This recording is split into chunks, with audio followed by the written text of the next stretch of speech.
Gameoration. What is going on, guys? It's Taylor. And it's your boy Dre. And we're here at the end of the year podcast. The end of the year. End of the line. That's right. Before we get into some personal leisure shit and some game stuff, how was your holiday? Was it fun?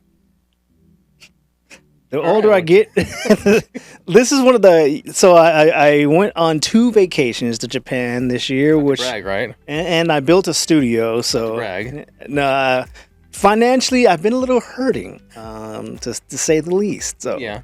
So it's like last year I didn't buy too many gifts. That's like about a couple people. So this year I pretty much didn't buy any gifts. And like my mom gave me some money for Christmas. I was like, cool, now I have enough money so I can go buy you a gift.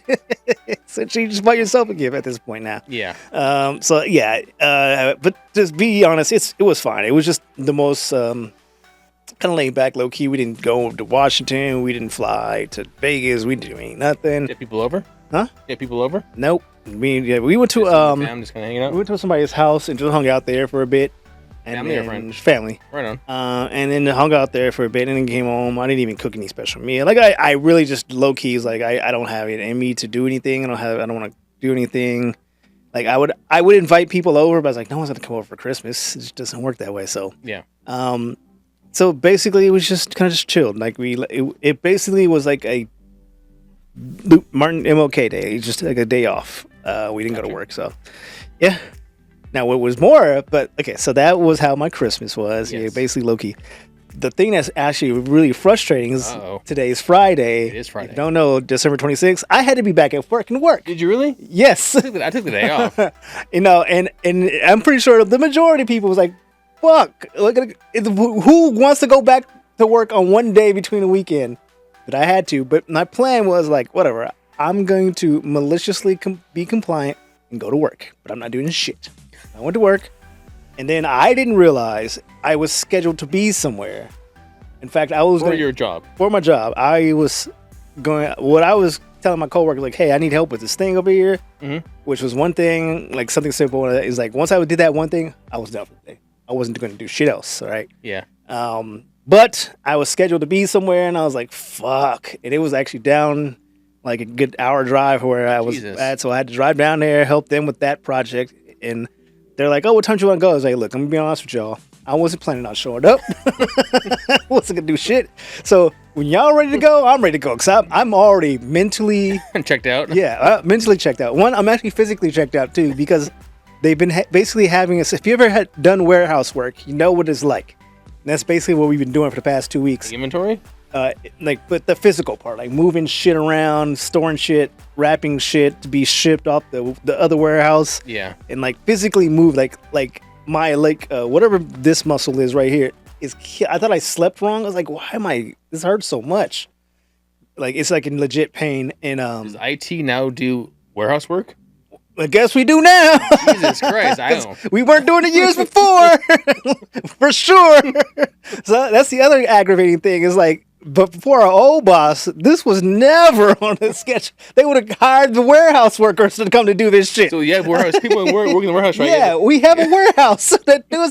This is their job. I don't know how we got stuck doing their job. Damn. But our new boss decided that's just part of our things that we do now.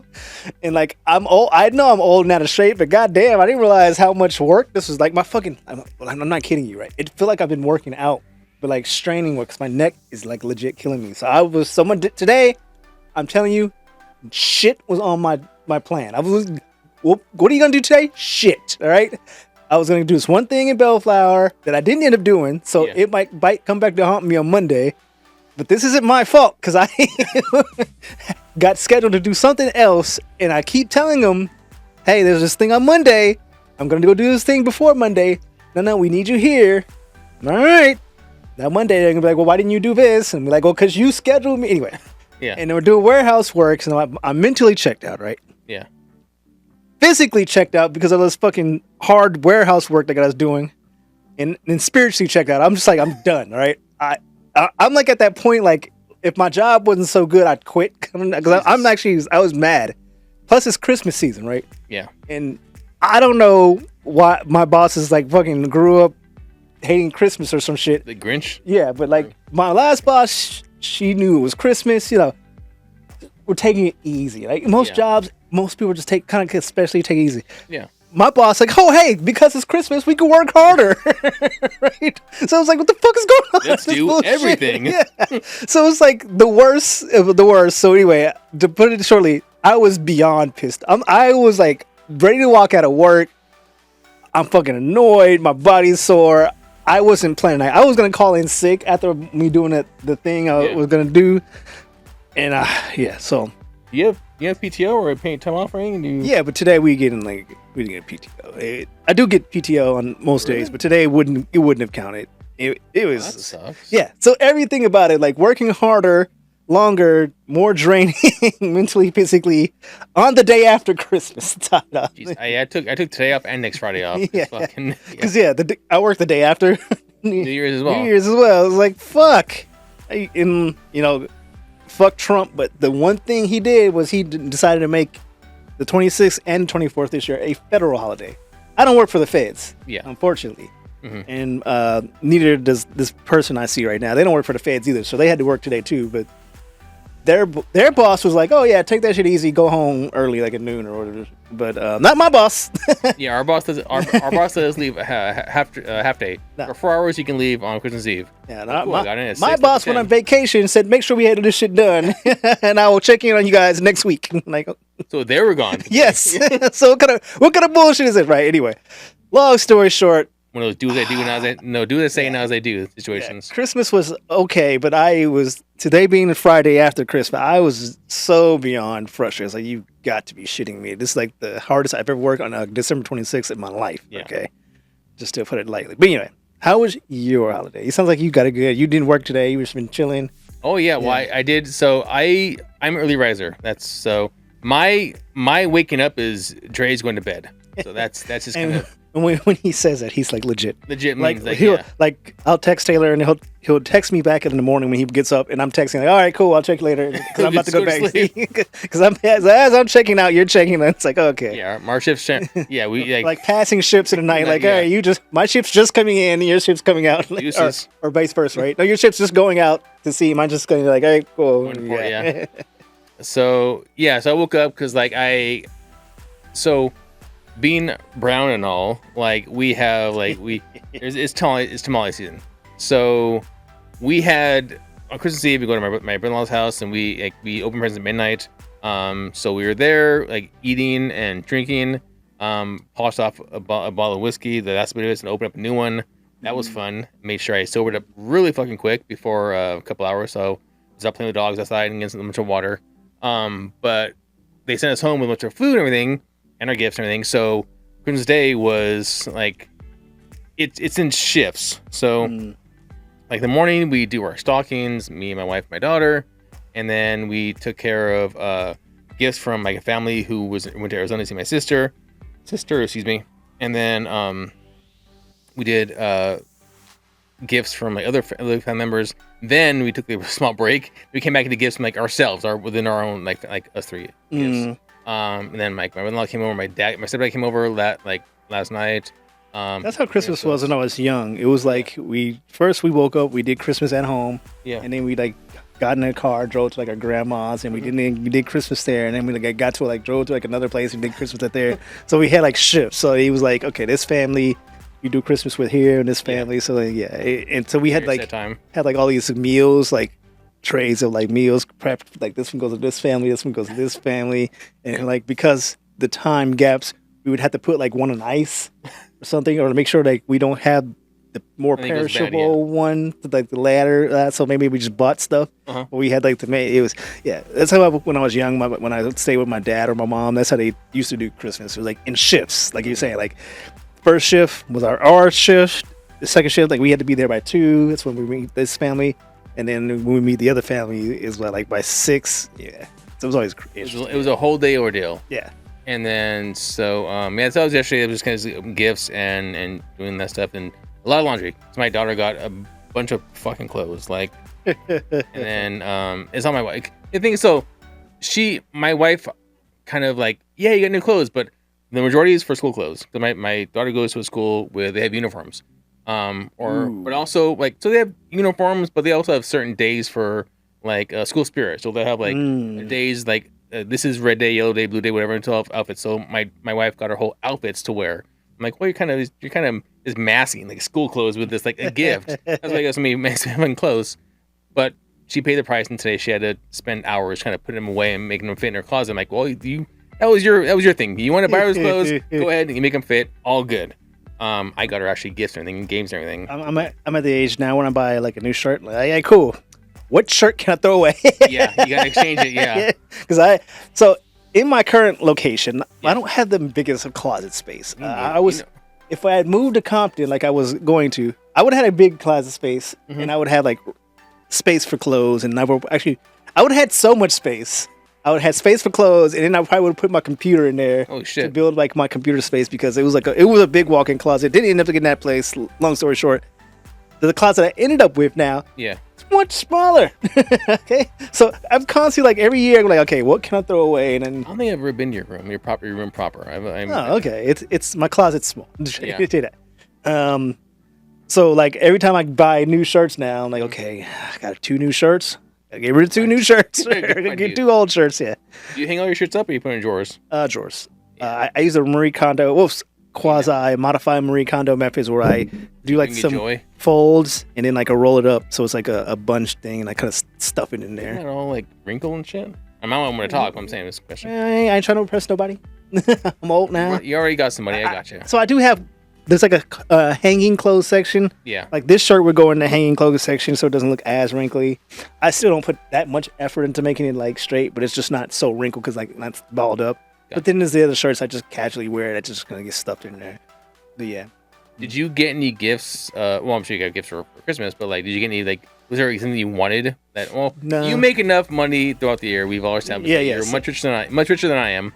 But I'm bad with money. I might at the end of the day make more on paper. You do make paper, money. Yeah. But it's probably like if today we had to compare how much money you had access to in terms of like go spend right now versus me. I'm pretty sure I'm way lower than that because I'm bad with money and finances. Plus I got like bills and I own a house, and but you find out shit just breaks. Like fun. The washer might be broken soon. Luckily, we haven't had to replace the dryer because I've managed to fix it twice.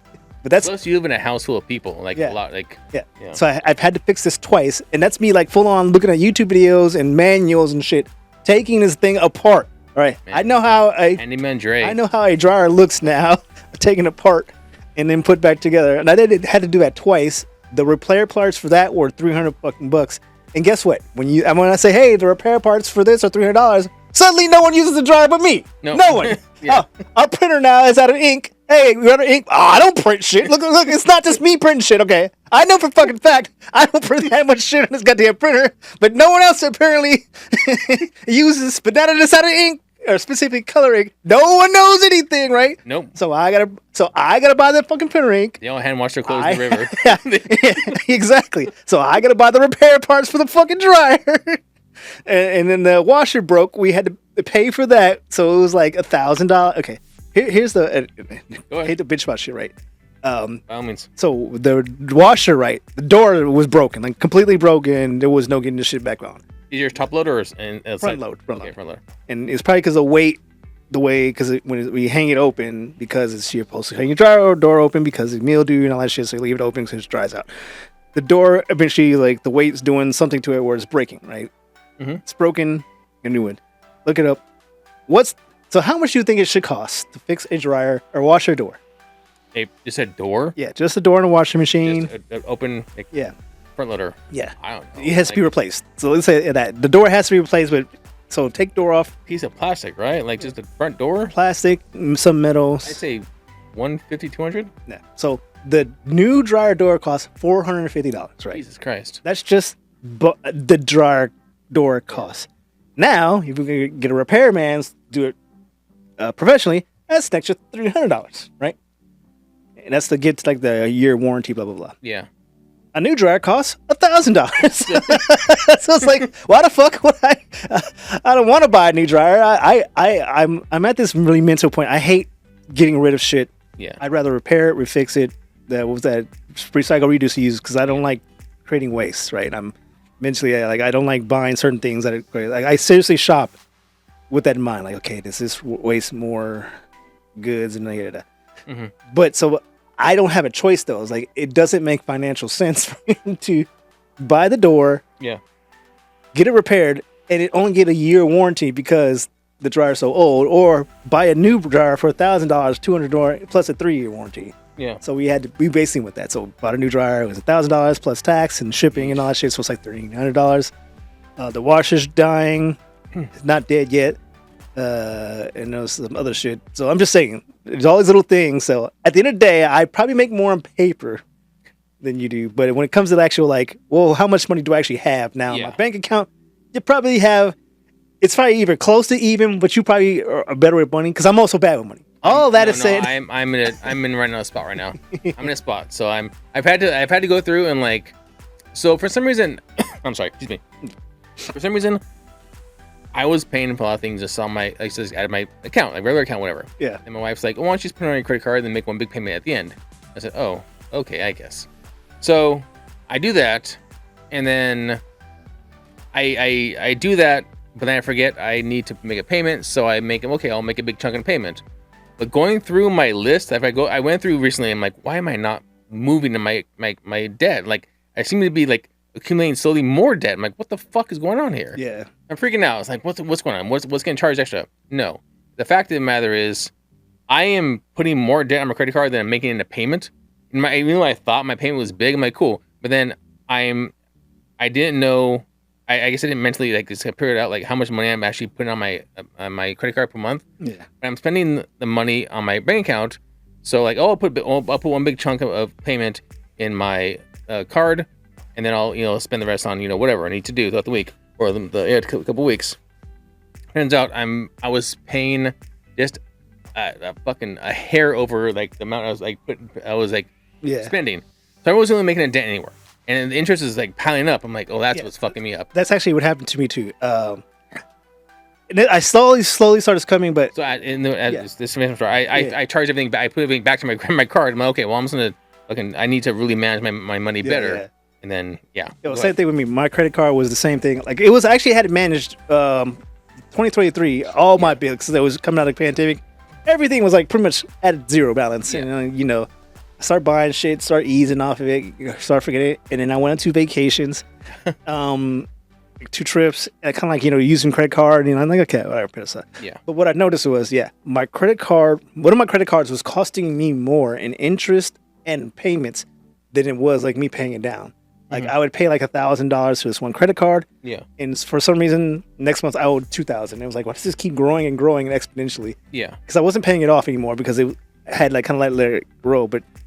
I actually had to shift all my money around just to take it out entirely. Like just did the avalanche method where you just paid everything and then just kind of kill off that. So yeah, that's my issue with money. But but I'm bad with money too. I'm bad. Like I've never been good with money. Like even today, I bought 2 meals and it costs like meals are fucking expensive. I spent like $50 today on food. So, but I have been meal prepping. I haven't gone meal prepping since for a while because of holiday hours. So I need to go back to Costco eventually to get back.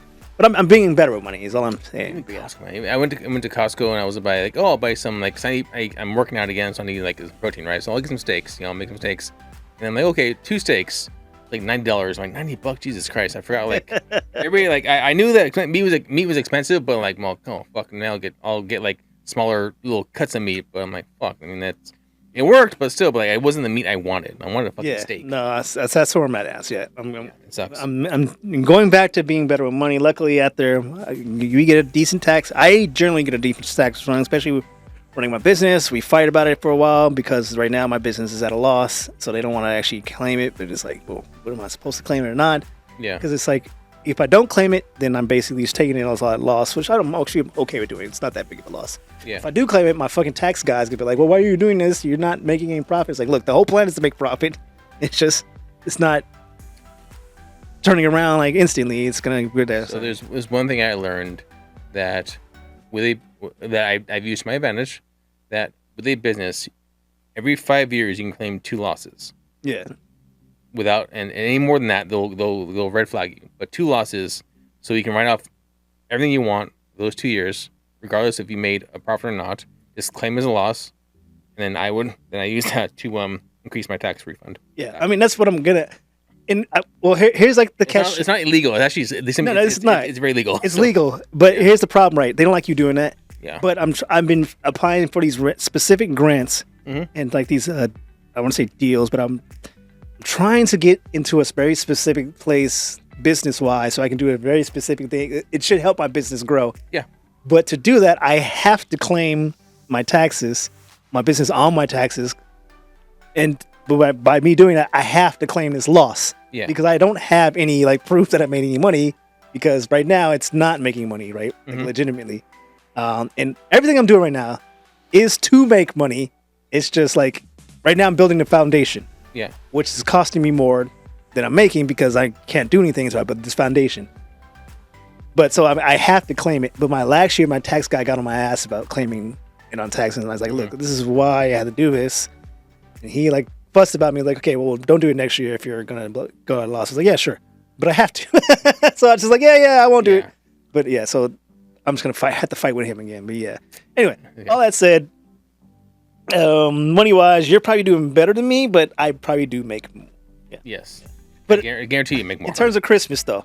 Yes. My Christmas was our 2 trips to Japan and my 3D printer. If I would say anything is a Christmas gift, that 3D printer is probably the coolest toy I've ever... Why don't you 3D print a dryer door? Wash your door then. If I could, I would. It would not work out. Because specifically, I would need some super hard metal.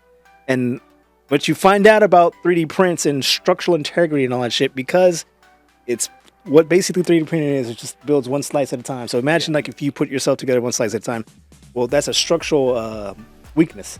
Yeah. So if you put that together, the cross section is weaker than the horizontal section because the way it's just put together. The way you get around that is kind of like angle it. Well, now you still have this weakness at this point, and because of the dryer door and hinges, it won't work out. You would need some injection molding is the best way to do it. This is what you learn about manufacturing when you go deep down there. Yeah. Injection moldings are better from certain things. Certain things just you should not 3D print because they just won't go like if I built a wall from here to the ground, because it's built by slices, all you had to do is strike at a slice and it'll break easier. If I turned it sideways, it would kind of be structurally up and down fine, but still, if you just did it like this, then not those lines. You know what I'm saying? I got you, like the stress points they change, and so certain things just aren't great 3D printed, and that's where injection molding where you mold a single unit. There is no weakness point like it will be with 3D print. So if I could 3D print a fucking door, trust me, I look every time I need something to be replaced. Now, I'm like, I wonder if I could 3D print that. Yeah. So I have 3D printed some shit, or I even like designed some prints. So like, okay, I took measurements, like okay, and built like. My washer machine, my dishwasher's drainage pipe was like broken, and I 3D printed something around it to fix it. It didn't actually work. Now it's leaking. Oh, nice. But I'm just saying, like, I did fix one thing, but now it opened up a whole new problem. I was like, okay, well, super. That's how that works. So you fix one thing, only to find something else is actually wrong with the system. But yeah. Did you get anything gaming wise? No, but I have been. I bought my Switch 2. Which is a big wash right now. I mean, I have been getting more play out of it. I've been playing that Ball X-Pit. Yeah, we'll get into Game of the Year stuff in a little bit. But I also bought a PlayStation Portable maybe last year. I've been trying to get more play out of that. It's just not a PSP, like a PSP or like PlayStation Portal. Portal? Did I say portable? It's Portal, right? It's in Portal. Portable. It's Portal. It's the one you can play. It's like Steam Deck, but just but PlayStation. But I can play streaming games. Like you can't install anything on it. It's just streaming or I can remote connect to my PlayStation. It doesn't work well in my house because of my Wi-Fi setup.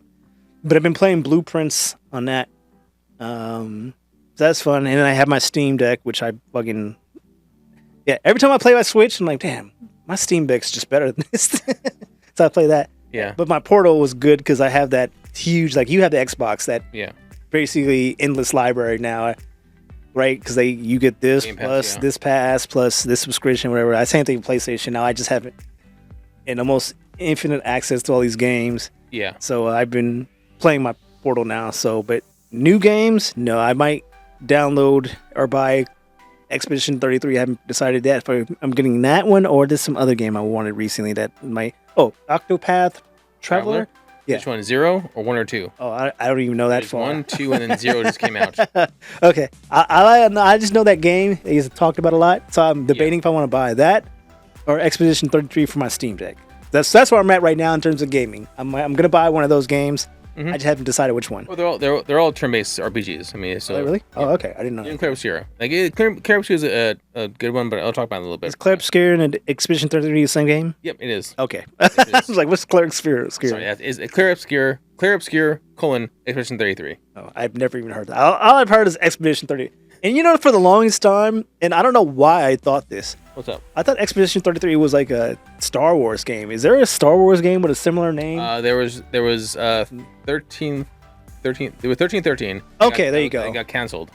I kept thinking that this was that game. I was like, oh, that was the one where you was down a tower down in a hole, and each layer was something like there was. I believe so, yeah. Oh, that sounds interesting. Yeah, well, it canceled, so too bad. Oh yeah, okay. Oh, shit. There goes that. It sounds like. Have you watched Dredd? Have you watched Dredd? The movie from many years ago. Not Judge Dredd, but Dredd. Yeah, it's still many years ago. Yeah. Keith Urban, maybe. Yeah. Was that many years ago? I don't know. That reminded me of fucking The Raid, where it's just like a tower. You were going level by level, defeating bosses. Oh, I don't know. Yeah. You watched The Raid? Nope, never heard of it. But that's what 1313 sounds like. Just the flip side. You're going deep into the world. It was actually kind of cool. The one thing I've always really wondered about Star Wars, because we see this surface level. But they always show the city it looks massive and these underground tunnels that seem to go endlessly. Yeah. And all these little mobs and groups, and it's that should be. I mean, with the ability to fly, I mean you're fucking endless. Yeah, the sky is the limit. Is now the space is now the limit. Yeah. Or atmosphere is the limit. Space, the core of your fucking planet is the limit. Jesus Christ. So I've always they should just make a full on show. It always bothers me if they don't do this Star Wars core. Where they just do all the outside of the Jedis, outside of the giant Imperial March. It has to be some interesting story you can tell just about You want a non-Jedi story? Not even non-Jedi, just non based on the Republic and the Imperial giant war. You want outside the Outer Rim. Yeah. Beyond the Outer Rim. Excuse me. Yeah, Beyond the Outer Rim, or just more local based, Star Wars life, I don't know. There has to be something interesting, right? What's Earth based in the Star Wars universe? What is Earth? Yeah, exactly. Yeah, wasn't Skeleton Crew was like that. Skeleton was kind of like that. Then it goes back to Jedis and the Imperial Republic and all that, right? It touched on some a lot of Star Wars IPs touch on it, like the Clone Wars. Well, sometimes they go down deep into the underdwelling. Yeah, you get a taste of what these people especially when they did when they messed with the Hutts and the Hutts own all this shit. Yeah. I think that one of the shows that kind of did that really well, they got into it, was that show that no one likes with the Boba Fett. Book of Boba or whatever it's called. That was season 2, Book of Boba Fett. Yeah. It was Mandalorian. The Mandalorian and the Book of Boba Fett was part 2, but that's what they took out fucking Boba Fett halfway through the series and put Mando back in. Oh, I must not have watched it then. Yeah, the first couple episodes was all Boba Fett. All of a sudden, Mando came back in. And it's oh, Mando, and then the rest of it was Mando. I'm sorry, Boba Fett still had a part, but mostly Mandalorian. Oh, but the beginning of the Book of Boba Fett, he was basically just dealing with the planetary wars and how the spice trade. And that's just kind of interesting to me. How do they, the day to days, the small rebellions? What do they do? The farmers and shit. The Simpsons. So it's the 1300 tales of the Star Wars universe. You just tell tales people live their individual lives. They had such a big universe to do something with. I'm okay with hearing about the dark side, but all these other people live in between that. You want to know You want to know where the Sith go to the grocery store? Go get exactly. How does this shit do? Who builds all these robots and shit? And who cleans their room in their house? Is there a planet just filled with robots? There's only two Sith, right? There's order. Well, it depends on how far back or how far forward you want to go, right? And the time period we're always in is always the rule of 2. Yeah. That's still, I found it so stupid. Or you want a whole like hey, how about we just like work together, guys? Like we keep losing to the squad and we can't figure out why. Maybe it's because we kill each other first. Yeah. And like maybe if we just like held hands and like said the 20 of us go fight the 20 of him, not like the 2 of us. Like why are we so dumb? Yeah. Yeah. I don't. You want to see the Night Sisters on why they shaved their head or why they whatever like. Or like like a whole story about the witch planet before they got like wiped out and all that shit. Yeah. Like the sisters of knighthood or whatever, the Night Sisters. Mm-hmm. I don't know. There's so many little interesting things they could do with Star Wars. That's not the Sith versus the Jedi. It's like So Christmas, right? No. Yeah. Speaking of Star Wars, the Christmas special. No. Yeah. I finally heard. I haven't seen it. Have you seen the Christmas special? Yeah. Yeah. I haven't seen it yet, but I heard about it like in detail, and I was like, "Is that really what it is?" It wasn't good at all. Like, not only was it not good, but it's like it's been forgotten purposely. But I didn't realize that was the first introduction of Boba Fett. yeah, the cartoon. He was riding a dinosaur. It was really weird. And, yeah, it's like the Star Wars Christmas special and Song of the South. Kind of like Disney's kind of pushed them away into the corner. Like, we talk about those. Slide to the side. Yeah, we don't talk about those anymore. Right. But like for Christmas, so my Christmas, I wanted the one thing I wanted was a 8 terabyte solid state. Fucking nerd. Well, it was because so I have an external hard drive. It's 10 terabytes. No, 16 terabytes. You 16, I think it is.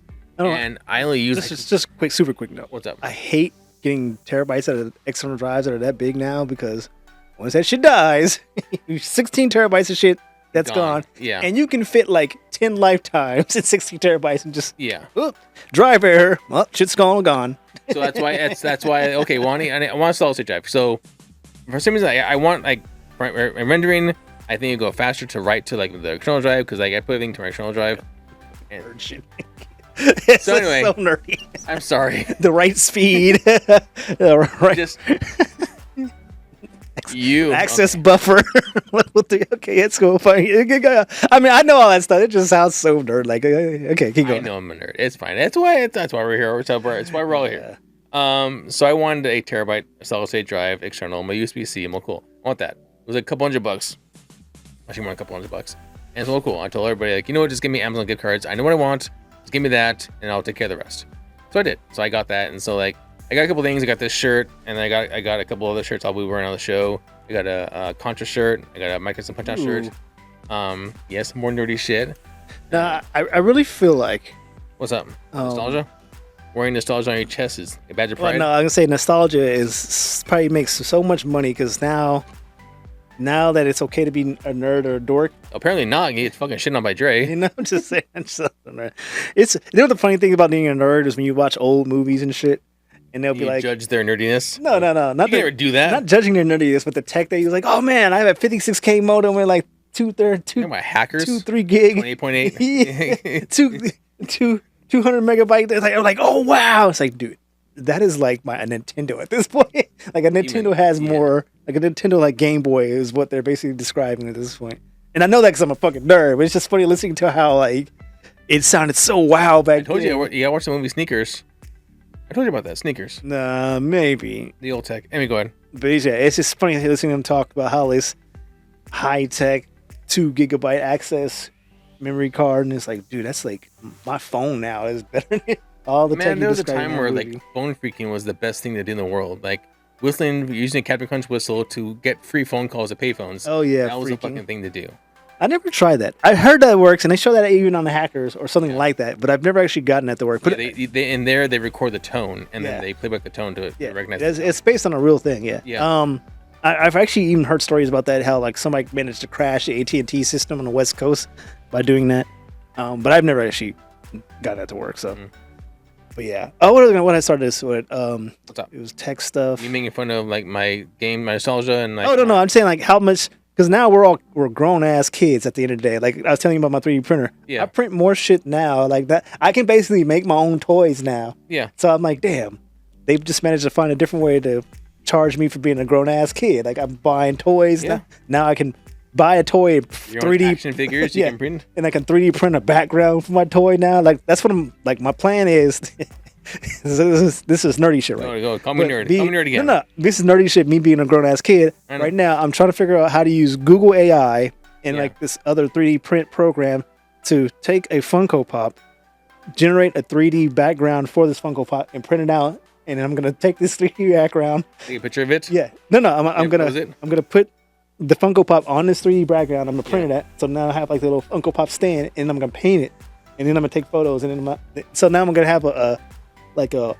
when I display my Funko Pops, instead of them being in little containers, they're gonna be in these little 3D printed backgrounds that they're only in it. This is my mind, but like I'm just taking all this high future tech nerd shit and trying to figure out how to make a new toy at the end of the day. That's all it comes out. So where would you be displaying these Funko Pops at, sir? I think a wall. Just like in your room, right? In my room, yeah. How many people go in your room? That's me, motherfucker. I get enjoyment. Okay, so I'm just saying this, but this is where I'm at, right? I bought a 3D. Like sit back. I bought a $2,500 3D printer. Yeah, I got you. And like I'm using all this highfalutin, like $100 a month subscription. Okay. AI module creator, and I bought a computer that can now render these AI modules out. I can do locally, so just so I can feel toys at the end of the day.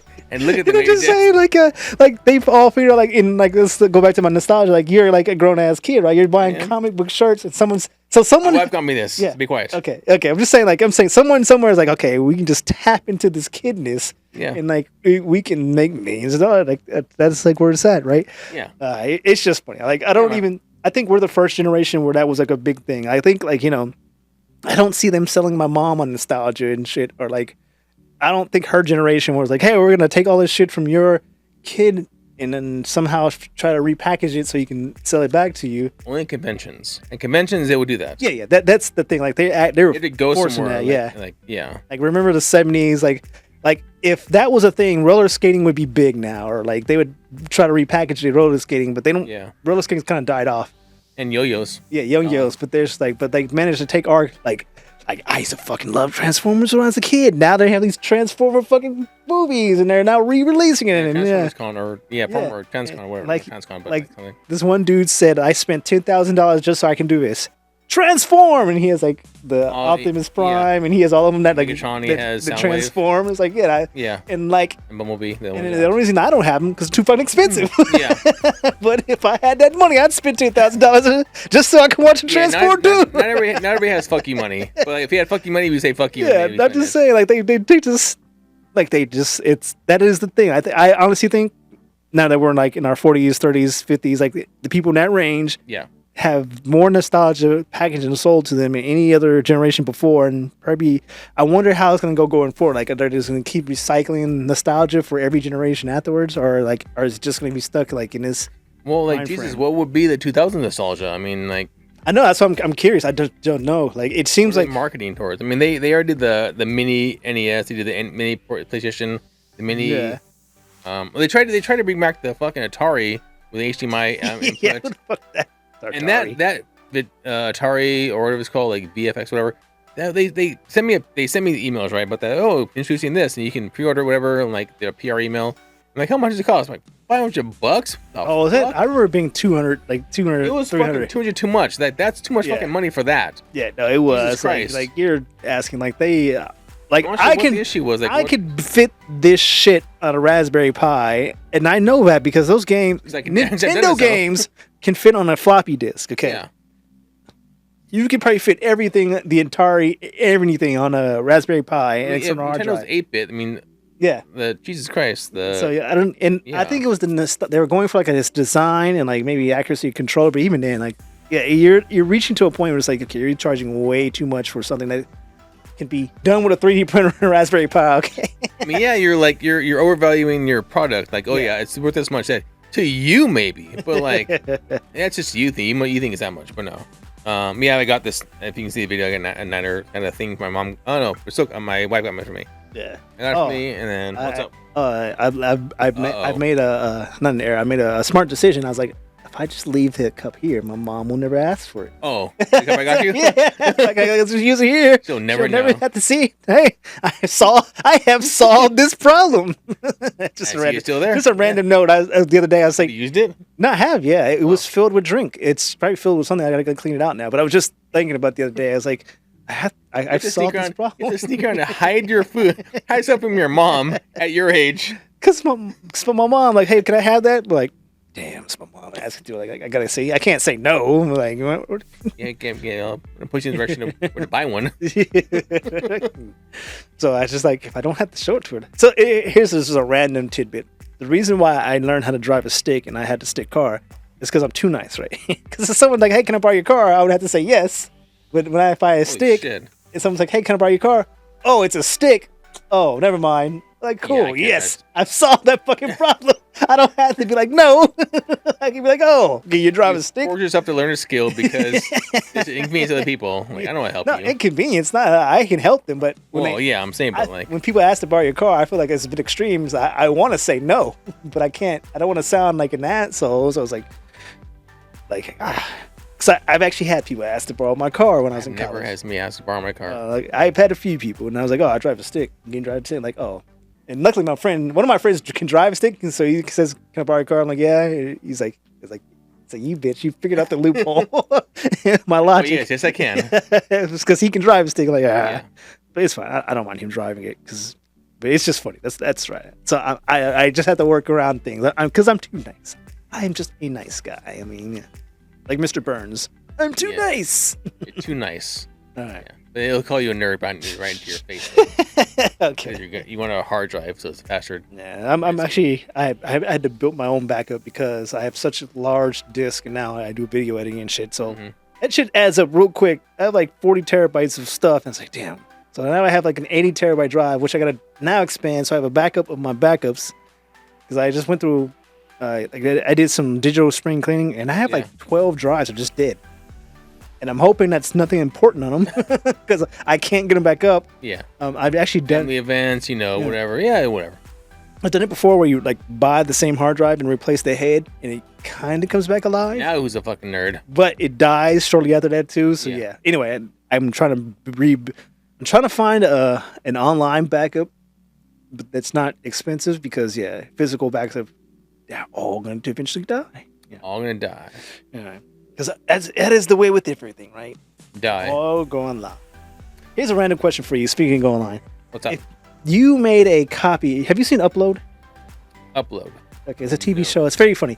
I think you would actually really appreciate it. When did it come out? It's on. I don't even know. Is it still around? Or is it canceled? It's on the 4th season. I think this is the last season. The way the episodes are progressing. Okay. But it's a nerd show. Basically, it's how to describe it. Do you ever watch Black Mirror? We've talked about this. Yes, we should talk about. Yes, Man, I tell you, we talk about. I have a bad memory. We talk about things all the time. We talk about the do reviews. Whatever. Oh yeah, I saw this movie. I saw this whatever this TV show. And Dre's.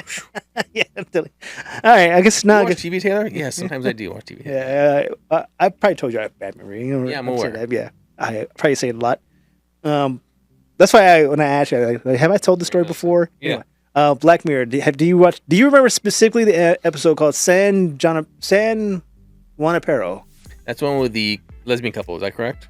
Yes. Yes. And then they die and they upload their brains to that. Yeah, and basically Upload is that. Do you consider yourself, if you were to upload, is that you in the machine, or is that a digital representation of you? Like, do you consider that person? If I stuck a machine in your brain and uploaded your consciousness, do you feel like you're now in that computer, or how do you feel? Does consciousness also include attitude and like your mannerisms? Yeah. It's like it would be if you were on this couch just in the digital world. Do you consider that to be you, or because here's my frame. If you made a 110% accurate clone of me in a computer, that's still just a copy. So let me tell you this. Well, let me ask you this. I'm sorry. You and me, you're at wherever I'm whoever. We're on the phone together, right? Mm-hmm.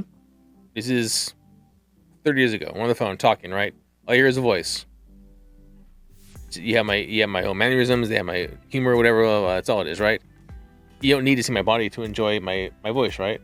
Or whatever, to enjoy the conversation or participate in the conversation. So what's the difference between that, just an audio, and then a digital version of me, which is audio and video, and same exact thing. You know what I mean? I mean, here, the way I see it though, and I get what you're saying. Like to the other person, there's no difference, right? Yeah. But to me, there's no cut and pasting me into a computer. You can only copy. Like you can make it a digital copy that's 100% accurate. That like if you gave me stimuli, like if you like slapped me in the face and then I reacted some way, and then you took the digital copy and slapped that person in the face, and then before I react 100%. To me, I still don't feel like I don't think I've transferred it into a computer. You just made a 100% accurate clone of me in the computer. To me, the idea of uploading my consciousness doesn't make sense. You can copy my consciousness to a computer, but I have not moved from this physical form into that computer. You just make it 100% copy. And 100% to other people, like, that's Dre. That's like 100% Dre. And he's like, yeah, that is a good copy of me. Yeah. That's not, so that'd be like the way I've seen, like if I took a paper, made a perfect copy and handed it to you, that's not the original. That's just a copy of the original. So that's how I feel about it. Like in a comic, republishing of a comic, like first issue, like they republish the first issue, and they, years later, not the first issue, it's a republish of it. Like they're republishing the same thing, or do a milestone version of that. So do like a different cover. It'll say Marvel Milestone, because they used to do those for like number ones. Yeah. And then it'll have the same. It'll have the same in the actual the material is the same. The cover's different. It's all the same, but to me it's just a copy. Like I'm just saying. So all it's to say, do you feel like it's possible to upload your content? How do you feel it? If someone, you're about to die, you're on your deathbed, Sam Wanna paralyzed. Yeah. And they said, okay, Taylor, we can upload your consciousness to this machine.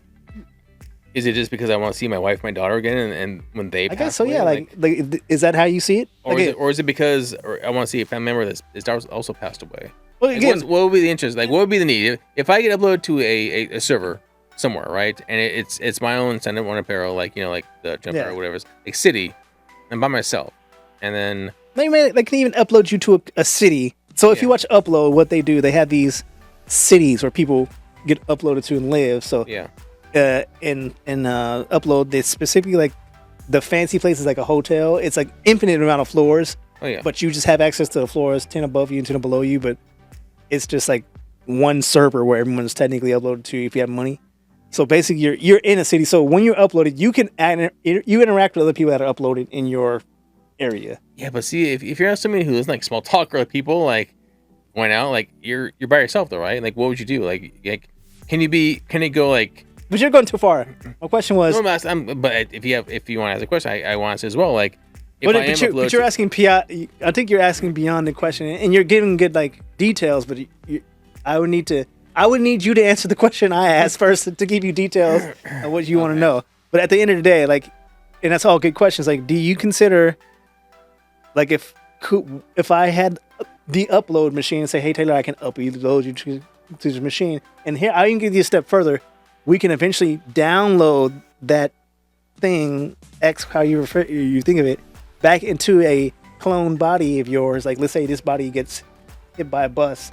This fine ass body? Yeah. And they upload you to a computer and download. Do you consider that to be you, or does you a copy? Because the way I say it, the way I see it is, if I was dying in this body and you downloaded my consciousness to a computer and then recloned me and you're going to two different episodes now. You're going from San Junipero to the one with Haley Atwell, where she gets down with her husband. Yeah. Well, that's how I see it, right? That husband is not her bathtub. Yeah, that husband is not her husband. It is a digital representation of what used to be her husband, and it will never be the original. However close it is. Yeah, it's a fully functional sex robot. Yeah. But yeah, that's my thing, right? I don't think so. In my head, there is no such thing as uploading my consciousness to a computer. Okay. It's a great concept, but if I uploaded my consciousness to a computer, that's just a copy of me. So when my physical body dies, I go with that. Yeah. But that consciousness will be exactly perfect. And if you downloaded that to a new body, still be perfect. It would. I don't think I'm gone. I don't think I still exist with that. I think you just made a perfect copy that others can enjoy, like you were saying on the phone. Yeah. Well, other people, there's no difference because that's 100% the same. Yeah. But to me, I'm still gone. Yeah. So all I have to say, well, how do you feel about that? Get all scientific. If you so you upload your consciousness, is that you in that computer, or is that just a copy of you at the end of the day? It's a copy. It'd be a copy of me. It's not a Taylor Mark 1. It's Taylor Mark 2. It's just it's just another copy of me. That's how like if I close my eyes and then you uploaded me, the thing that opened his eyes is not me. My body is still sitting there physically. Yeah. Not to be all depressing, but that's just how I got into. I don't know why I got down this road, but it was in that. But you should watch. It's really hard. All this to say that you should watch Upload. It's a pretty funny show. It's like a. Even though you give me some really depressing it's philosophical questions. It's here. not Black. It is kind of like a comedy take of everything you've seen in Black Mirror. Okay. It's called Upload. It's on Amazon Prime. Again, I thought it was a funny show, but I believe you. They touch on some stuff like that, and it's like, oh, what would it be like if you uploaded your brain, and how would bandwidth work, and like if you stop paying the subscription, what would it be like? They take a lot of concepts from now, and then like kind of apply that to the future. Like, oh, what if like Taco Bell was like a big corporation because it's making money? Listen, man. Yeah, no, exactly. Yeah, it's kind of funny. So watch Upload if you haven't. Yeah, it's a good show. It's a funny show, especially if you're a tech dork. It takes the concept of Black Mirror and like every other like nerd concept. It even takes like Bitcoin and like gaming and like virtual reality and takes all those concepts and mixes it, and you get Upload, a comedy show. It's kind of funny. Sounds that way. Yeah, it is. It is funny. You're asking me as part of it. Yeah, that's hilarious. Yeah. Well, because the whole show is based on the premises: a guy is dying. And he's hilarious already. He laughing already. And he uploads to a computer. Yeah. And then like, well, what happens then, right? And part if Saw went the wrong way, like if Saw didn't go like kill people, he went to like upload his body. That's what Saw. Like the guy who's dying, he said it went to revenge. Yeah, exactly. I haven't seen that many Saw movies. I saw like the first two. That's all I need to know. Like everybody else is cool. I just keep doing their stuff. So I was in a time like, oh shit, we've been BSing for like almost an hour. And we've gotten so back to Christmas, right? We touched on games for like a second. No, I think the whole Upload conversation is games just in a different form, not actual like video games, but it's basically. Oh, I gotcha. I know. It's all nerd shit at the end of the day. I mean, there'll be a point. Not just, as I go another tangent here. There'll be a point where I'm surprised we're not at Ready Player One yet. That's what I'm saying. That's what I'm kind of going for, George. Like, I would love to be in, and we talked about this in the past, where like what worlds you would love to live in, and like just you go, you put on some goggles, whatever, and you go on your first person. You walk into a world, and you are in that world. Like you and I love Final Fantasy. If we went into a fucking world, and I got to hang out with a chocobo. Fucking, I'm happy there. Keep me like my chocobo and go riding all day. Like eating all the fucking food looks delicious. We always talk about RPGs and their food. I wonder the towns and the people and like if we made a game because I always wanted to play. Like I love the concept of a game where you only die once. Like your character is your character. Once you die, you're kicked out of that game. There's a show called... You got permadeath? Yeah, permadeath. There you go. Yeah. There's a show called Battlestar Galactica. Well, there's I'm aware of that. A spinoff of Battlestar Galactica called Caprica. Yeah. Where they have a game like that, and no one actually even knows the purpose of the game, but the game is permadeath. So they play this game, and they're basically like living like mob wars. That would just, to me, that'd be cool. Like you had this one... That would suck though, because if you got really into the game, and so there are people who would get into the game and would get like addicted to the game, right? And then they would get killed in the game for whatever reason it may be. Yeah. And they would get this, it would go almost nuts because their conscience was on the game, like to copy the content. Yeah, that's what I'm saying. And that because to me, like when you play a game right now, I try not to die, but if I die, whatever, big whoop, right? But now you have this game that's like a really good game. Yeah. But you have real life stakes now. Like if you die in this game, you can never play again. That would just be, to me, that just... I mean, it's not Second Life, but it's literally a Second Life. Like, yeah. Like, it's your Second Life, but not the Second Life. So you'd have to make the game enticing enough to play, but now that you have real consequences, I would wonder how people would... Ooh, you know what a game I would want to do? Because I always go, so for some reason, it's always shower thoughts, right? Then in the shower, You always, whenever argument, you go back, you say the right things to arguments, you say the right ideas, you make the right decisions. So if there was a game, so take your conscience idea, right? Yeah. Okay, your conscience. They upload it to a server somewhere. This is your conscience. That's you. But you can go back there, and they give it like 24 hours, and they will go ahead and categorize your life, and they'll look at whatever AI, whatever computer will analyze and locate points in your life where you had decisions to make that make choices in your life, and when you start the game or whatever it is, you get to go to your body and you get to revisit those points and do it differently to see how your life would be. Hey, that would be cool. I'll give you that. I think people would be too addicted to that game. I mean, but they'd also get depressed too, because like, oh, this could have been. Well, that's what I'm saying. Like they're making that choice where like they broke up with the love of their life, or like they didn't call them, or they didn't pick up the phone. Yeah, I watch way too much true crime. I gotcha. And it's like that shit. Like, oh, if that person had just picked up the phone, that would have saved that person's life, or like they would have stopped this person's murder or death or whatever. Yeah, I think that would be what you're describing. Would open Pandora's box so much, because people would like. They would want to live there. Yeah, because they would like see these moments like assuming like the game isn't just about pleasing you, and like it puts like real world, like even though that you saved her life, you realize you really don't like her that much at the end of the day. Like you find out you actually hate her, and good thing she died or whatever. Like, you know, good thing we broke up, because otherwise this would have been the path. But like sometimes it's gonna be happening. Like, oh, you would have been happier than you are now, right? Yeah. And you're just like, now you're all depressed. Like, damn, I had this chance at greatness and like living this great life, and I fucked it up. Now you're like, this. Do you know how many people would get divorced? Like I'm pretty sure divorce rates would skyrocket. Well, yeah, exactly. Because they would immediately, or cheating would fucking explode more than it already is. Yeah. Because they would try to go back to that living life. Let's go back to that, right? Is that cheating? If I'm living a virtual life. No. I'm saying that, but like once they see in their game what could have been if they would have stuck with this person, they get out of the game. They're in the back of their life. Like, fuck, I shouldn't be with you. I should be with her or him or whatever. I'm curious though. Like, and then they go and either they cheat in the real life though. They divorce and say, you know what, I'm gonna try to rekindle that person, or I'm gonna pursue that person, see if they're okay with this, and tell them what I experienced, and how our life would be better both ways. And then they get divorced and he get divorced, and then it'd be a fucked up situation. No, I'm just saying, like, and I was just wondering, do you think?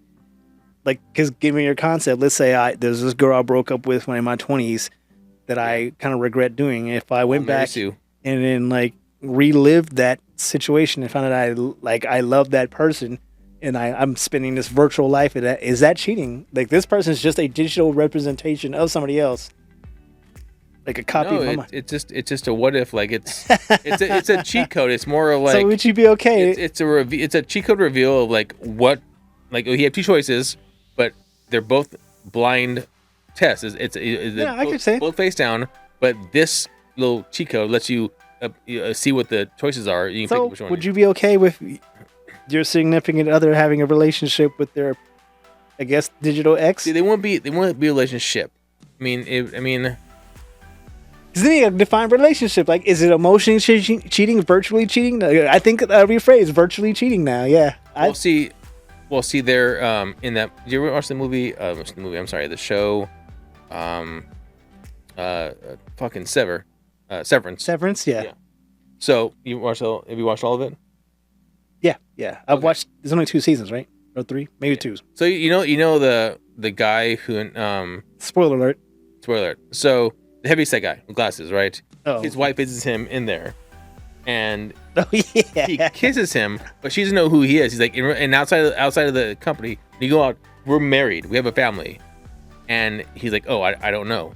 But then later on, she's like, I went to go see you, and we kissed, and it's you, but it's not you. Yeah, that's so funny. It's just, and it's like that situation. Like it's you, but it's not you. Like, I don't know if. There's this one show, and this is not on the same. It's almost the same concept where this is so-called Misfits. It's about these superheroes. I've heard it. Yeah, we watched it. Did you watch it? Yeah. Oh, it's a fun show. Mm-hmm. But I don't know how far you got. But at some point, this girl is sleeping with like the future version of this guy. It's like, so like me of the future. Yeah. the girl would be with my future self instead of me, and then like your current day you. Yeah, but the future version dies. I forget why. Okay. But then like the past version is like jealous of the future version of their self. They're like, but she's like, what are you talking about? It's you. Like, no, but you loved him more. It's like, yeah, it's you. I love you more. You're like confused. Like, but it would be a conundrum where why don't you love me now then? Like, what is my future self doing that you don't love the current self? If I'm the same person. Why don't you just cut your losses and like date me now? God. So in the future, I'm that person anyway. It must be great to be an animal. You know, they have all these complex thoughts and emotions and psychology. No, but actually, no case. But some animals do express like depression and like they get sad and shit. But they're saying like most animals live in the moment, and so their surroundings and what's happening now and what happened 5 minutes ago, what happened 5 minutes ago, or 5 minutes in the future is their entire universe. But I was listening to a podcast and they're talking about how like killer whales, like they experience emotions like for like multiple times more than we do. So whatever the saddest moment you've ever had, the saddest you've ever been in your whole life, imagine that times like 4 or whatever. Like that's like they have like their emotion is just.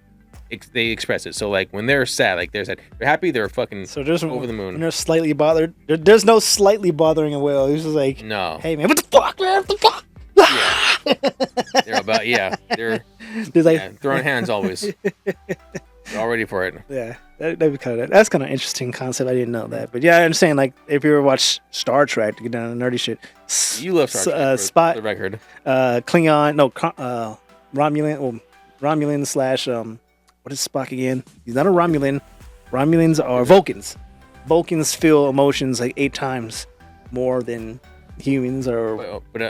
So what on Ponfar, like they just get down like that emotion's like no. So what they've learned to control emotion, right? And so if you ever talk to Vulcans, they're like very stoic because they control their emotion. They're like holding them all in. Yeah. Spock is half human, so he gets the worst of both, where he feels these emotions more, but he gets emotional as a human. So when he gets angry, he has a hard time controlling it because his human side is not used to controlling their emotions. Yeah. So he gets really angry. Mm-hmm. And same thing. So he has to like he has a harder time with emotions than most Vulcans, because Vulcans, while they all feel emotions stronger, they'll also manage to control them. But he has a hard time controlling them because he's not full Vulcan anyway. And is this for the record? Isn't Ponfar like their one time to get down, like one time a year, like they express love? Oh, I don't remember that. I'm not. I thought. Oh, okay, man, I could have swore it was like that was like they have one day of like ritual mating, and then like they like or one I'm not sure day or I'm not a Star Trek fan as you are, so I'm trying to remember the facts here. That was like things I've read and learned. Whatever. I don't watch Star Trek porn. I'm sorry. No, not porn. It was in like it was like it's lore. Like Jesus. That might be true. I don't remember that specific thing about. That's why I asked. Like because I said emotion. I'm like, well, the biggest emotion is love. I mean, if that is like the time for love, then that has to be like they're euphoric at that point. Nah, it's a good point. Yeah, I'd have to look that up, but you might be. What was you calling it again? Ponfar. Ponfar. I looked that up. Where's Ponfar? That's something else. Like I could swear it's Ponfar. It might be. Today. There's. Like Star Wars, there's so much Star Trek lore at this point, and some it gets like overwritten and some gets expanded on.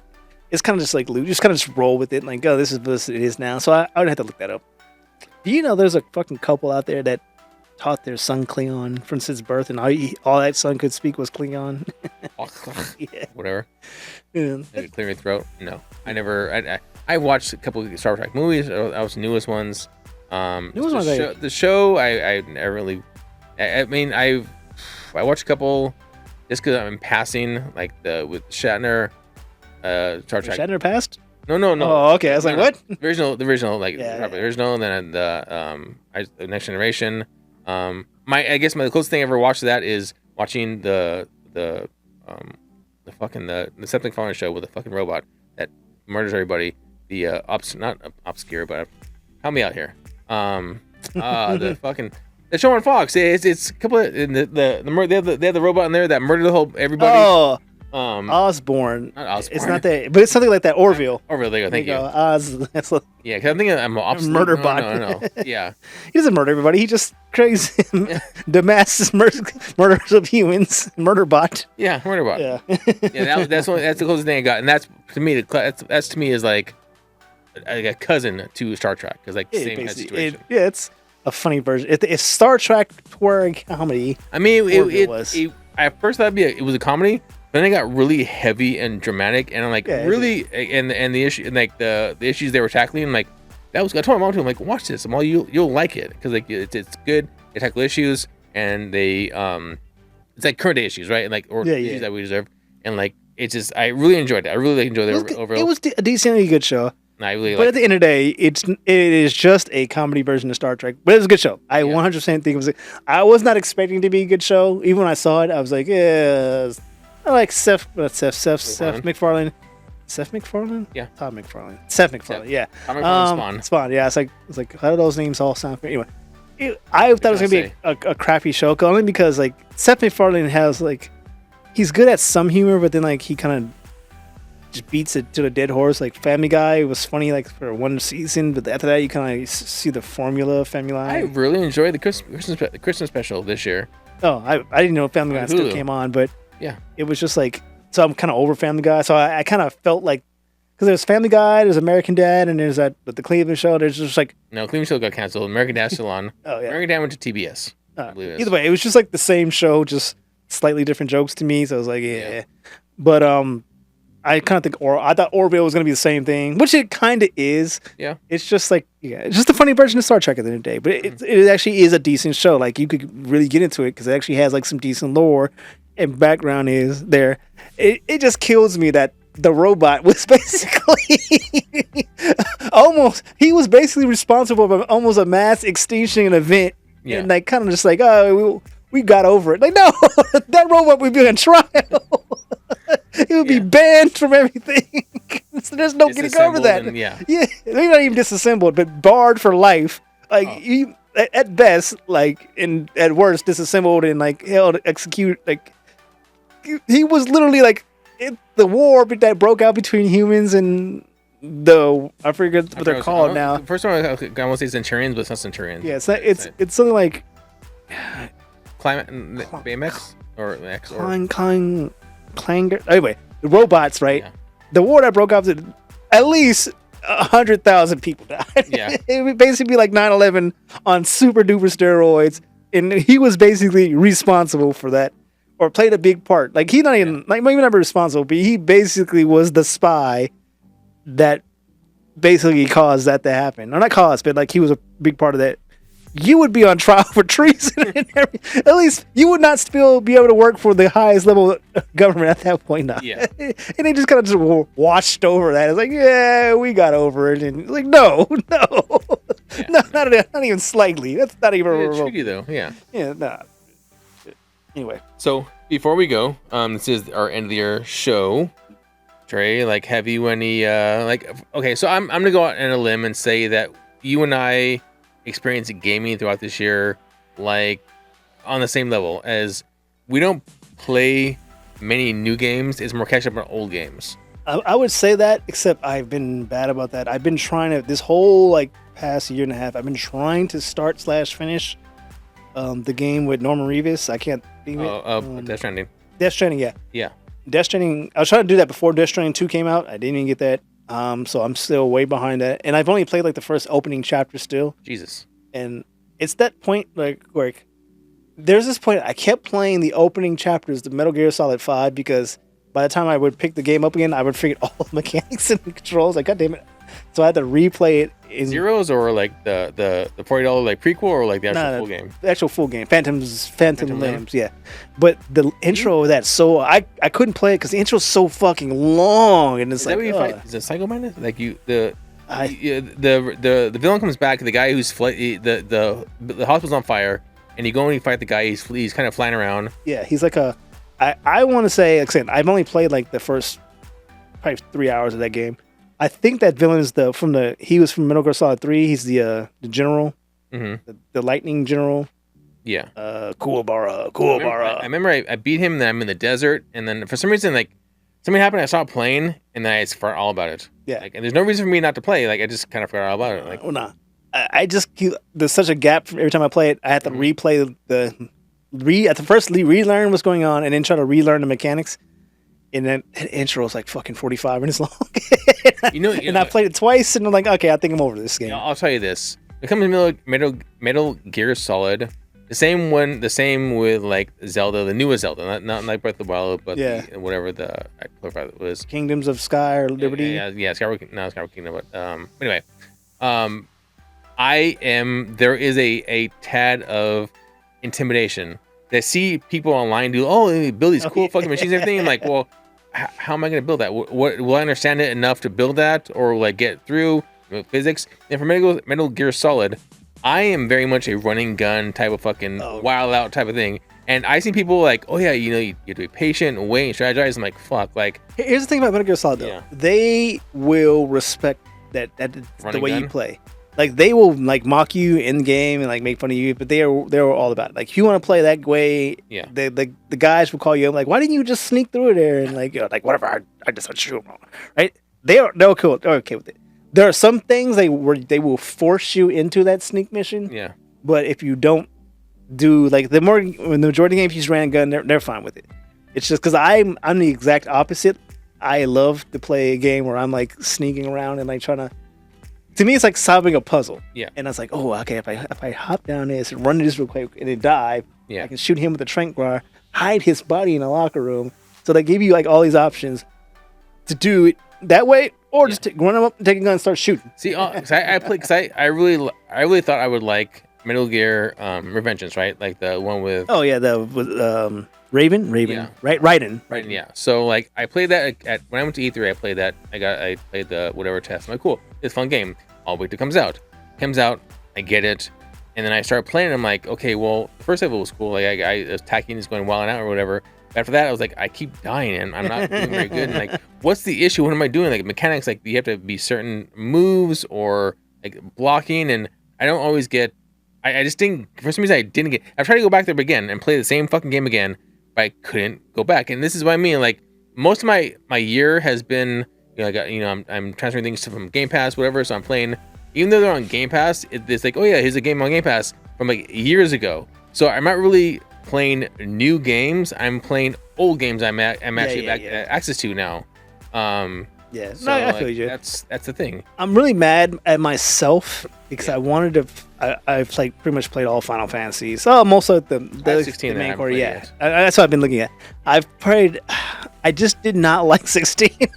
Like it wasn't the mechanics. I just did not like the characters or the story. I liked part of the story, but part of it was just not like wowing me. Naughty language. And I just kind of got it over it. Uh-huh. The game felt very kind of repetitive.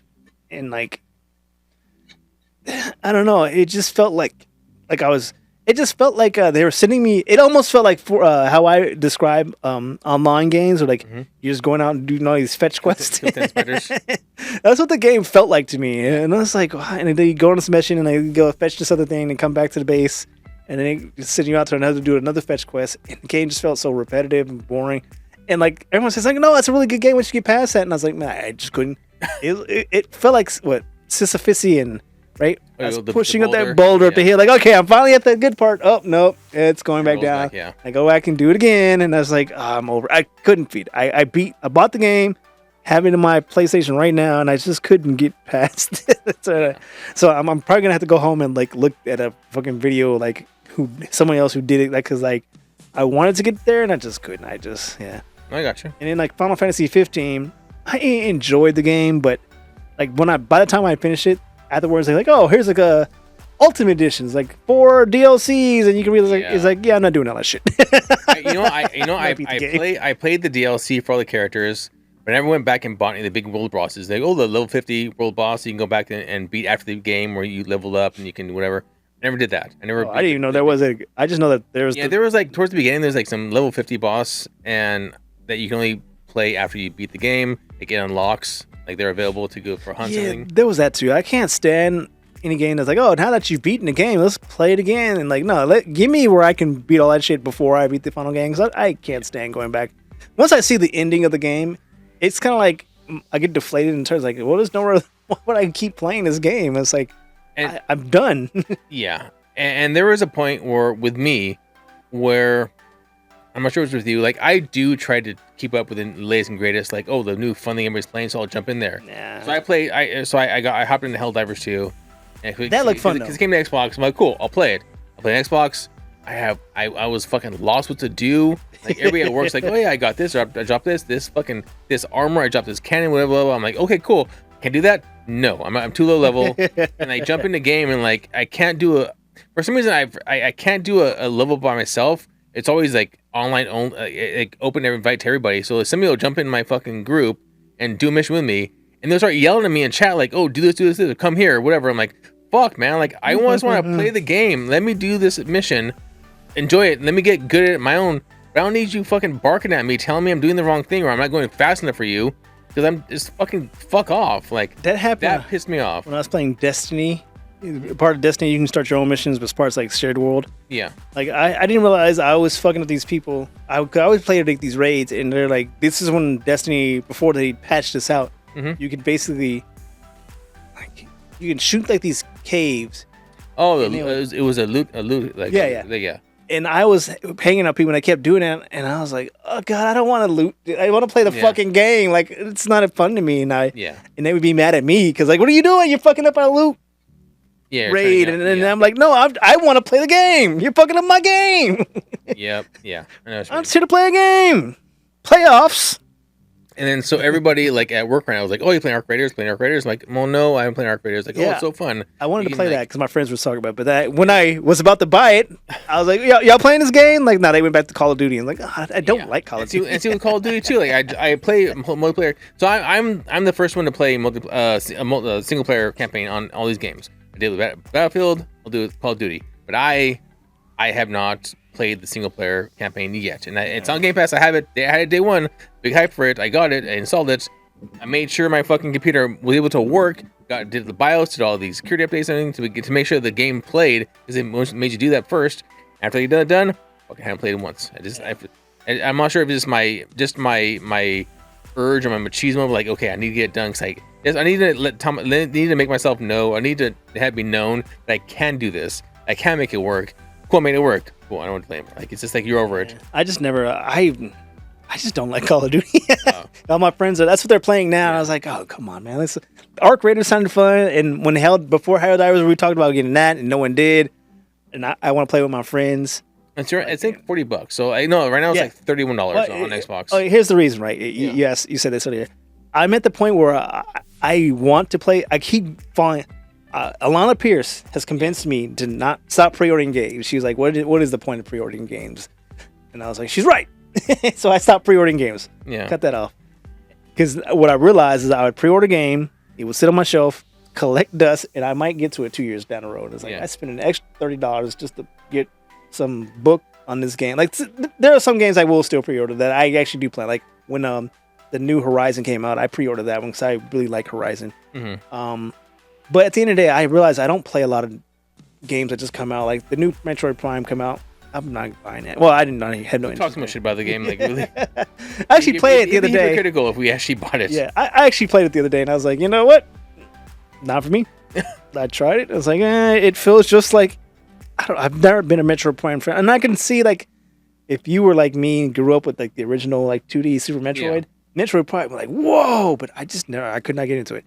Mm-hmm. But so I don't play like games that come out anymore in general, unless a few exceptions. I did play 16 when it came out, and before I got bored, Horizon. But yeah, at the end of the day, I realize I don't play games when they come out. Plus, so many games come out that they start to stack up, and I realized I was buying like 4 games at full price just to have one collect, or maybe play one, like the other 4 collect dust. And by the time I played the game, the retail value of said game was like 66% below what it was when it came out. And like that day one download pass or the DLC or no, the pre-order day one downloads you got were like not even worth an extra like $50. That's only, it's a bad thing too, because when you get a game like, cool, I'm gonna go and play, you're like, your friends like, oh yeah, hop on the game, let's go play, cool. I hop on like, oh wait, never mind. Gotta wait for 2 hours to fucking download the patch.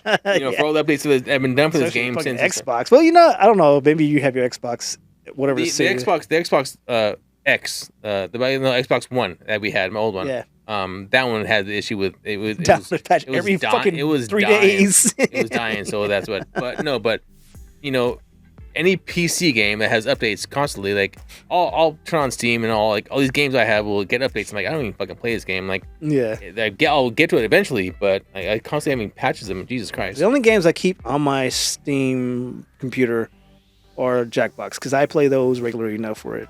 It's actually you stick to Balatro on your phone, right? Yeah, I don't even have Balatro on anything. I don't see how you can play that where it's not finger. That keyboard and mouse seems like it would be fucking annoying. Yeah. I like clicking and dragging, but it seems like some games just seem like they're designed to be playing like. I tried. I went back day first day to try ball cross pit, and I used the same guy that had the second guy, the night guy, who who shoot the bouncing balls, and I almost got to the very end. I died, and I just I'm like I can't get. I guess I need to play it on PC so I can better angle the controller, better angle like the bubble bobble type of situation, aiming, because controller wasn't doing it for me. I think some bosses are just hard. Like there's some the boss on the very first level is hard with very specific people. Like it's almost impossible. Like there's this gravity. So the way the boss is designed, you can only hit the boss at the back of the head. So you had to get it from behind and have it bounce down. Some characters they don't even bounce.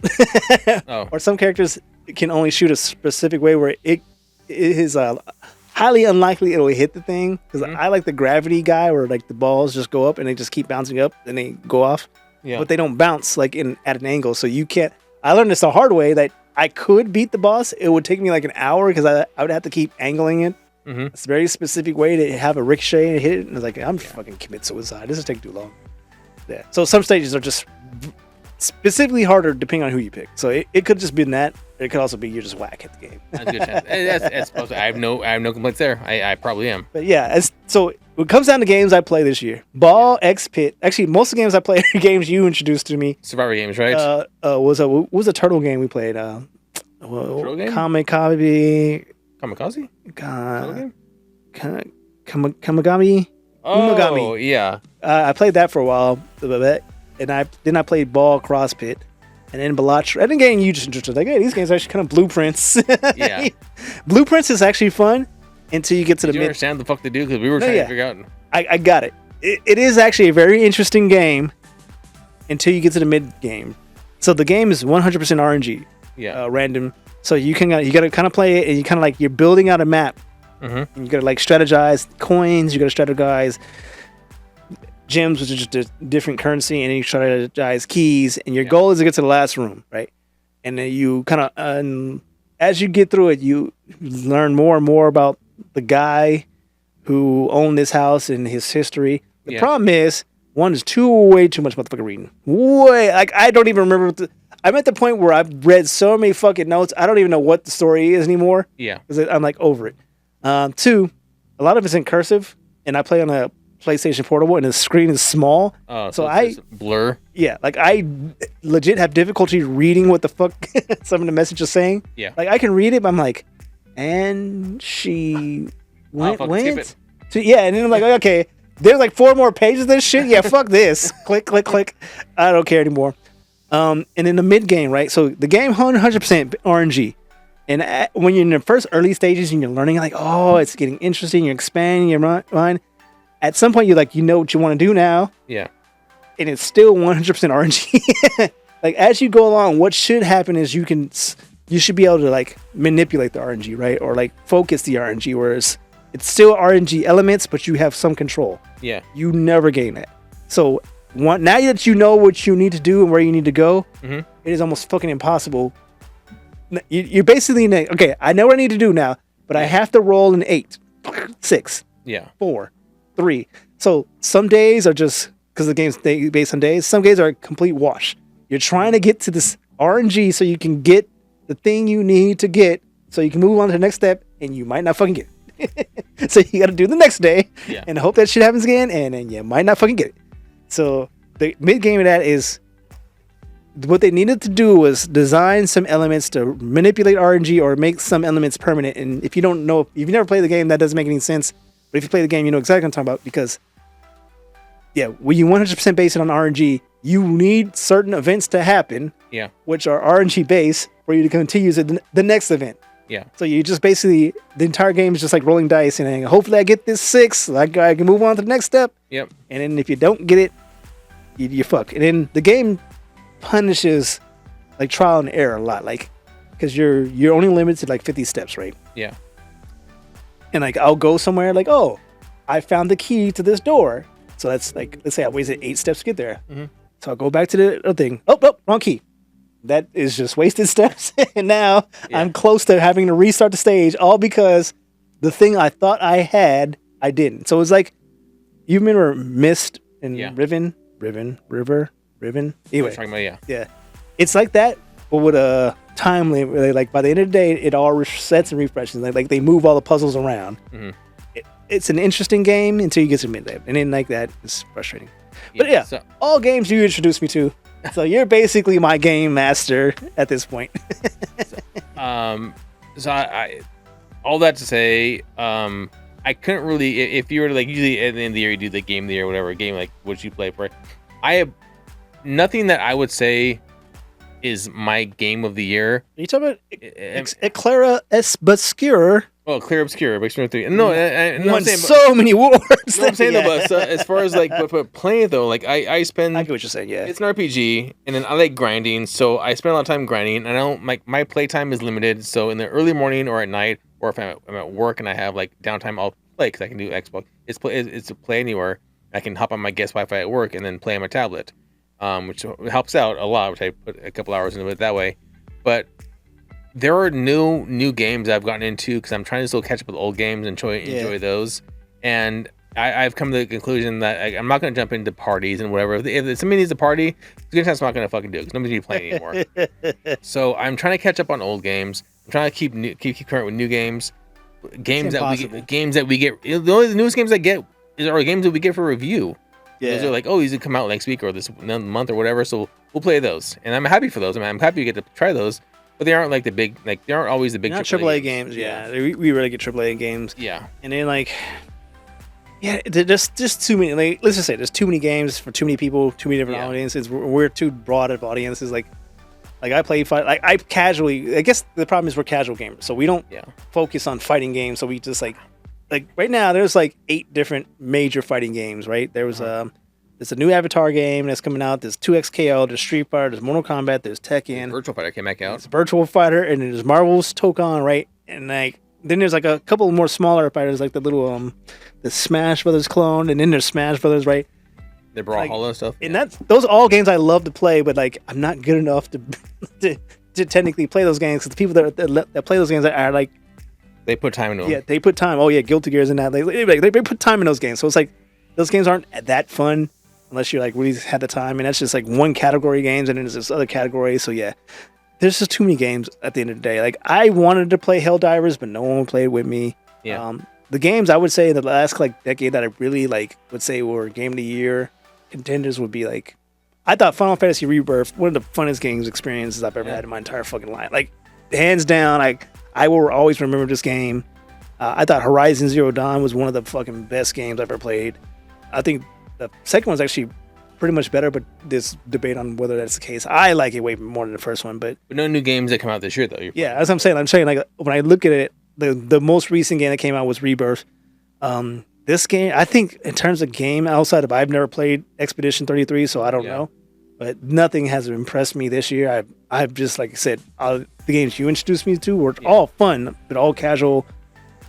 What makes it the most graspable game to me is that I can just pick it up, play for a little while, and then put that shit down without having to put too much thought to it. It's a toilet game. Yeah. Toilet games. I thought No Man's Sky is like one of the best games. Those games, and those are the games that I really felt like they've moved me in like the last decade. Yeah. I can't even think of too many more games. Like before that was probably like Arkham City, Arkham Asylum, and those games like moved me. But they're just like, I feel like they just don't make games. Like, have you played the Monkey King game? I have not, no. Wukong? No. That looked good. Have you ever played the Sekiro games? No. I hear a lot about those. And there's another. Those games too. I'm really running gun, and parrying is not my biggest thing. And like, I gotta try to block shit. I can't just shoot them. Yeah, I get frustrated at that. I'm like, fuck, man. I just want to go in there and fucking fuck shit up, and then keep on going. So running around. Yeah.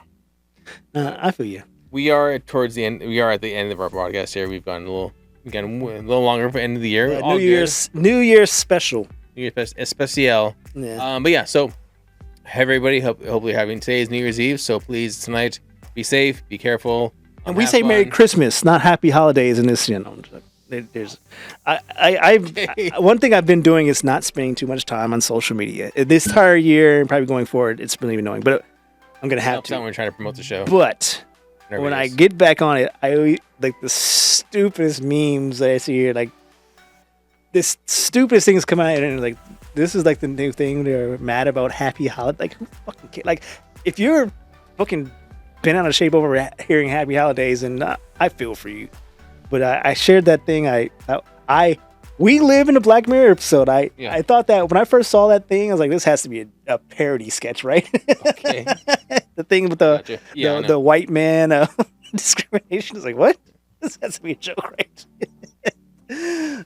Times are funny. Anyway, don't sign online. Sign offline and enjoy the holidays. Enjoy Christmas. And yeah, hopefully 2026 is great for you. It's great for me. And hopefully those tariffs gets lifted and we all get back to some cheap gaming. Yeah. If you're not going out tonight, hang out, stay at home, order pizza, get drinks, whatever you want to do. Play some games, online games. There's maybe people. The audience tonight is going to be online. There are people online playing, especially multiplayer games. See, I wonder what game is going to be the best to have like at midnight. What? Well, it'd be maybe midnight for you, but it'd be midnight for somebody else, like hours before, if your time zone, whatever. So you may be maybe celebrating Happy New Year a couple times. About your gaming experience if you're on a multiplayer or doing whatever. And if you're a Stranger Things fan, that episode comes out that day. I finished the last 3 that came out recently, yesterday, whatever it was, for Christmas Eve. So I'm debating, me and some of the other person debating if we want to go see the last episode. It's rumored to be in theaters. I did look it up. Fandango has tickets, so we're trying to see if anyone else wants to go, because we might go see it in theaters. We might. We also kind of like the comfort. So if y'all don't know, I own like 8 TVs legitimately. The biggest one I own like now is like 85 inches. And I have a great sound system. So we're debating if we want to go to the theater or is my system enough. So it's up for grabs. All right. So enjoy it if you're watching that. On that note, thank you for watching or listening. If you're watching on YouTube, we also have the Art Division on the iTunes and the Spotify. And check out the other videos. Monday and Friday we have gameplay and review and stuff like that. On that note, like, subscribe, leave comments below. Thank you for watching. Happy New Year. Hope you have fun. Again, stay safe. And we'll see you guys later. Peace.